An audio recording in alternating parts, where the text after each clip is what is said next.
یہ جڑی بوٹی جڑ اور پتے مدر بول اثرات رکھتی ہے۔ عورتوں کے حیض اور پتھری کو توڑنے میں نہایت کارآمد جڑی بوٹی ہے۔ نحمدہ ونصلی ونسلم علی رسولہ الکریم، اما بعد فاعوذ باللہ من الشیطان الرجیم، بسم اللہ الرحمن الرحیم۔ ہربلز کی جانب سے ڈاکٹر فہیم ہربلز آپ کو پروگرام میں خوش آمدید کہتے ہیں۔ السلام علیکم ورحمۃ اللہ وبرکاتہ۔ ناظرین، آج کی ہماری جڑی بوٹی کمبٹ کا پودا ہے۔ کمبٹ آیورویدک نام ہے اور کمبٹ ہزاروں سال سے استعمال ہونے والی خاص جڑی بوٹی ہے۔ ہندوستان میں مراٹھی زبان بولنے والے لوگ اس کا کثرت سے استعمال کرتے ہیں۔ پٹنہ کے لوگ بھی اس جڑی بوٹی کو اچھی طرح سے جانتے ہیں۔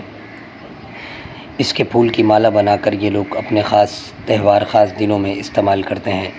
یہ جڑی بوٹی جڑ اور پتے مدر بول اثرات رکھتی ہے۔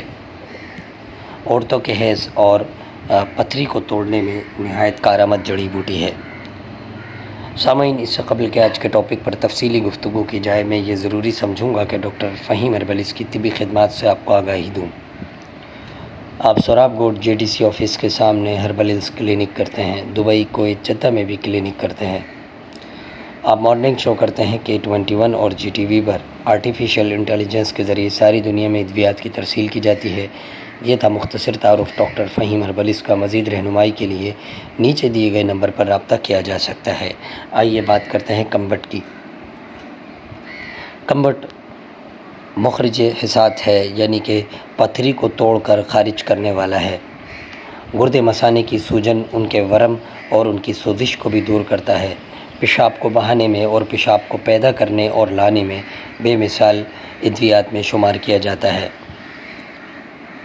مدر بول ہونے کی وجہ سے پیشاب کی تمام تکالیف دور کرتا ہے۔ حیض کو بھی کھولتا ہے، خصوصاً ان عورتوں کے حیض کو کھول دیتا ہے جو موٹی تازی ہوتی ہیں لیکن حیض نہیں آتا، اور خون ان کا گاڑھا ہوتا ہے، جسم کے اندر ٹھنڈ بھری ہوئی ہوتی ہے۔ ایسی عورتوں کے لیے بہترین جڑی بوٹی ہے۔ اس جڑی بوٹی کے پتوں کے پانی سے عرق تیار کیا جاتا ہے، جسے عرق کمبٹ کہا جاتا ہے۔ مراد آباد وغیرہ میں بھی اس کا کثرت سے استعمال ہوتا ہے۔ جے پور والے اسے کمبٹ کہتے ہیں۔ یہ جڑی بوٹی مقوی و محرک قلب اثرات بھی رکھتی ہے، اس لیے قلب کے اندر وریدوں کے جو بہاؤ ہوتے ہیں ان کے ڈیفیکٹ کو درست کرتی ہے۔ کولیسٹرول کا خاتمہ کرنے میں معاون ہے۔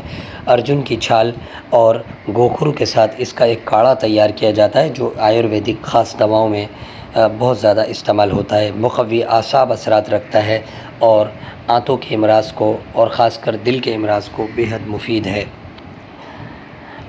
مدر لعاب دہن ہے۔ کسی بھی وجہ سے اگر زبان رک گئی ہو یا بول چال بند ہو رہی ہو تو اس کی جڑ کو چوس کر استعمال کرنے سے، اس کا پانی پیتے رہنے سے زبان کھل جاتی ہے۔ مقوی باہ، اس کی جڑ کا چھلکا مقوی باہ تصور کیا جاتا ہے۔